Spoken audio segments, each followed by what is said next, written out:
رب العالمين والصلاة والسلام على سيد المرسلين وبعد فأعوذ بالله من الشيطان الرجيم بسم اللہ الرحمن الرحیم۔ اللہ تعالیٰ کے فضل و کرم سے ہمارا یہ درس قرآن جاری ساری ہے۔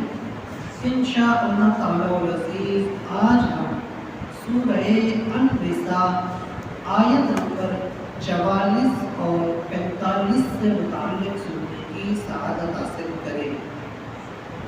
اس آیت کے اندر جو اللہ تعالیٰ نے ارشاد فرمایا فرمایا کہ أَلَمْ تَرَ إِلَى الَّذِينَ أُوتُوا نَصِيبًا مِنَ الْكِتَابِ، اے محبوب کیا آپ نے ان لوگوں کو نہیں دیکھا جنہیں کتاب کا ایک حصہ ملا؟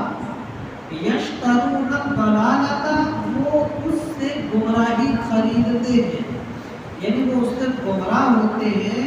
وَيُرِيدُونَ، اور چاہتے یہ ہیں، ان کا ارادہ یہ ہے کہ أَن تَضِلُّوا السَّبِيلَ، مسلمانوں کو بھی گمراہ کریں۔ یعنی اے مسلمانوں کیا تم ان لوگوں کو نہیں دیکھتے ہو کہ جنہوں نے کتاب پائی، کتاب کا ایک حصہ انہیں ملا، لیکن ان لوگوں نے بجائے ہدایت کے، رہنمائی کے، سیدھے رستے کے، بلکہ انہوں نے غلط راستہ اپنایا، گمراہی کو خریدا، اور چاہتے یہ ہیں کہ مسلمان وہ بھی ان کے ساتھ ساتھ گمراہ ہو جائیں، غلط راستے پر چل پڑے۔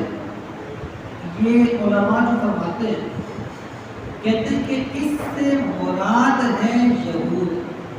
اللہ تعالیٰ نے یہود کو کتاب دی تھی، اس کتاب کے اندر حضرت موسیٰ علیہ السلام کی حقانیت کا بھی تذکرہ، اور اس کے اندر حضور علیہ السلام کی نشانیاں، عظمتیں، آپ کی آمد کے تذکرے، آپ کے حوالے سے باتیں۔ ان لوگوں نے حضرت موسیٰ علیہ السلام والی بات تو نہیں لی، اس کو تو تسلیم کیا، لیکن حضور علیہ السلام کو ماننے کی جب بات آئی انکار کر دیا۔ تو یہی اس لیے کہا گیا کہ کتاب کا ایک حصہ، اس سے مراد یہ کہ کچھ کو تو انہوں نے مان لیا اور کچھ کا انہوں نے انکار کیا۔ کیا اب ان کا جو مقصد تھا وہ تھا دنیا، ہدایت نہیں رہا۔ کیوں؟ کسی دنیا کی وجہ سے تو حضور علیہ السلام کا ان لوگوں نے انکار کیا۔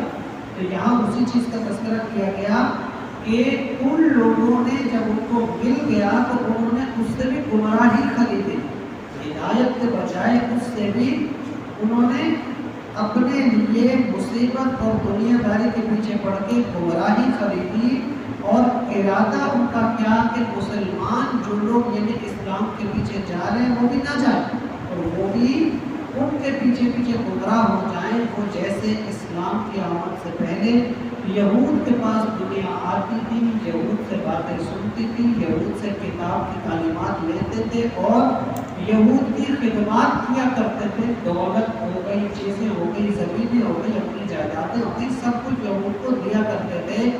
وہ لالچ ان کے اندر تھی کہ یہ سب وہاں نہ جائیں، اسلام پر عمل نہ کریں، حضور کے پاس نہ جائیں، کلمہ نہ پڑھیں، اسلامی تعلیمات کو نہ مانیں، بلکہ یہ یہی ہمارے پاس آتے رہے۔ اللہ نے فرمایا کہ وہ چاہتے یہی ہیں، لیکن ان کا یہ جو کرنا تھا یہی جب نہیں ہو سکا، خواہش پوری نہیں ہو سکی، اور لوگ جوق در جوق اسلام کی طرف آئے، حضور علیہ السلام کی طرف آئے، اب ان کا روکنا جب نہیں روک پائے تو اب یہ دشمنی بن گئی۔ اب وہ نقصان کے در پہ ہو گئے، اب وہ برائیاں نکالتے، اب وہ ان کی اس طرح سے جہاں موقع بنتا مسلمانوں کو ستاتے، اور اب یہاں تک مصیبت آ گئی کہ وہ حضور علیہ السلام کو شہید کرنے کے لیے بھی کوششیں کرنے لگ گئے، جان کے دشمن بن گئے۔ تو یہاں اللہ تعالیٰ نے اب اپنے پیغمبر علیہ السلام کو کیا فرمایا کہ وَاللَّهُ أَعْلَمُ بِأَعْدَائِكُمْ، اے محبوب اللہ تعالیٰ بہت اچھی طرح جانتا ہے تمہارے دشمنوں۔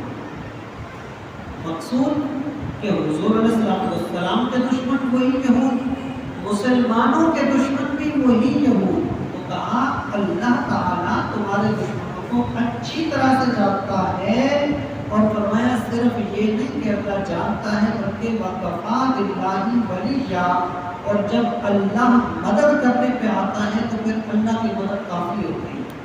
وَكَفَى بِاللَّهِ وَلِيًّا، اور کافی ہے اللہ کا ساتھ، ولیہ جب وہ مدد کرے، جب وہ مددگار بنے، یعنی اس کا مددگار ہونا کافی ہے۔ وَكَفَى بِاللَّهِ نصیرا، اور کافی ہے اللہ کا ساتھ جب وہ مدد کرے، یعنی کہ اللہ تعالیٰ ولیہ دوستی میں، سہارے میں، قربت میں، ہر چیز میں کافی ہے، اور اللہ تعالیٰ مدد کرنے میں بھی کافی ہے۔ مراد اس سے یہی ہے کیونکہ اس وقت ہر طرف سے کفار تھے، اس لیے کہا گیا کہ ان سے نہ گھبراؤ، اللہ تمہارے ساتھ ہے، اور اللہ کا ساتھ ہونا یہ کافی ہے ہر مصیبت میں، ہر تکلیف میں، ہر پریشانی میں۔ یہاں ایک چیز یہ بھی ہے، جس طرح سے کہا جاتا ہے کہ اللہ تعالیٰ کے علاوہ کسی کو نہیں پکارنا چاہیے، کہ کوئی مددگار نہیں ہے۔ اللہ تعالیٰ قرآن پاک میں بھی فرماتا ہے کہ اللہ ہی مددگار کافی ہے، جیسے وَكَفَى بِاللَّهِ وَلِيًّا یا وَكَفَى بِاللَّهِ نَصِيرًا، دونوں صورتوں میں۔ اس سے مراد یہاں یہی ہے، تذکرہ جو چل رہا ہے وہ یہود کا ہے۔ یہود کے مقابلے میں اللہ تعالیٰ مددگار ہے، اور مسلمانوں کا کافی ہے مددگار۔ اس سے مراد یہ کہیں بھی نہیں ہے، اور اس کی ایک وجہ اور بھی ہے۔ وجہ یہ ہے کہ یہود اس وقت میں بہت ہی مشہور تھے، طاقتور تھے، دولت مند تھے، اور ان کی اس وقت میں سلطنتیں بھی قائم تھیں، اور مدینے میں آس پاس ارد گرد یہ لوگ رہتے تھے۔ اس وقت قبائل کا حساب ہوتا تھا۔ مسلمانوں کو یہ پریشانی ہوتی تھی کہ یہ قبائل کے معاملات ہیں، یہ یہود ہیں سارے، اگر ہمیں کہیں دور سے خطرہ ہوگا تو کم از کم ہم ان یہود کی باحیثیت پڑوس مدد تو لے سکتے ہیں، یہ ہماری مدد کریں گے۔ اور اگر اس طرح سے ہم نے ان کو دشمن کر لیا تو جب باہر سے کوئی دشمن آئے گا یا ادھر ادھر سے کوئی دشمن آئے گا تو ہر طرف ہے ہی یہی، پھر یہ بھی دشمن ہوں گے تو ہمیں بچائے گا کون، ہمارا ساتھ کون دے گا؟ تو وہ ایک کیفیت بھی تھی کہ اس پر بھی اللہ تعالیٰ نے یہ چیز کی کہ بے نہ گھبراؤ، اللہ ہر ایک کو بہتر جانتا ہے، اور اللہ کی مدد کافی ہے۔ اور اللہ تعالیٰ نے مدد کر کے دکھایا بھی صحیح، ثابت بھی کیا کہ 40 لوگ گھر کے باہر تلواریں لے کے کھڑے ہیں، پھر بھی حضور علیہ السلام درمیان سے گزرے تو کسی نے دیکھا نہیں۔ یہ اللہ کی مدد ہے۔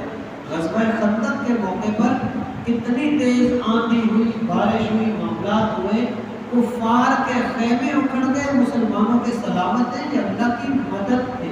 تو یہ اللہ تعالیٰ کے مدد کے انداز تھے جو مختلف اوقات میں اللہ نے ظاہر بھی فرمائے۔ اس سے مراد یہاں یہ ہے، اس سے یہ مراد نہیں ہے کہ اولیاء کو نہ پکارا جائے یا انبیاء کا وسیلہ نہ پیش کیا جائے۔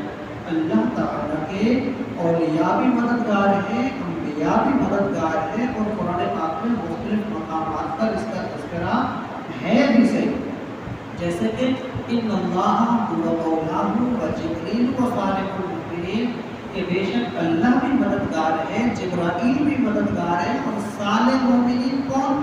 قیامت تک کی یہی اولیاء، یہی پیران نظام، یہی اولیاء نظام جن کے ہاتھ میں ہاتھ دے کر ہم آج بیٹھ کر کے اپنے آپ کو مضبوط کرتے ہیں، اور ان سے نسبتیں قائم رکھ کے ہم اپنے آپ کو شیطان سے، نفس سے مقابلہ کرنے کے لیے مضبوط کر کے اپنے ارد گرد ان اولیاء نظام کی برکتوں کا حصار باندھتے ہیں۔ یہ تمام وہی لوگ ہیں جن کو اللہ تعالیٰ نے صالح المؤمنین فرمایا، تو یہ تمام لوگ مددگار ہیں۔ اس میں سے کسی کا نہ تو منع کیا گیا اور نہ ہی نام واضح کیا گیا کہ یہ ایک مددگار یا دو مددگار ہیں، اس کے علاوہ کوئی نہیں۔ اس کا مطلب یہی ہے قیامت تک آنے والے تمام اولیاء جتنے بھی اللہ کا مقرر کرتے ہیں وہ مددگار ہیں۔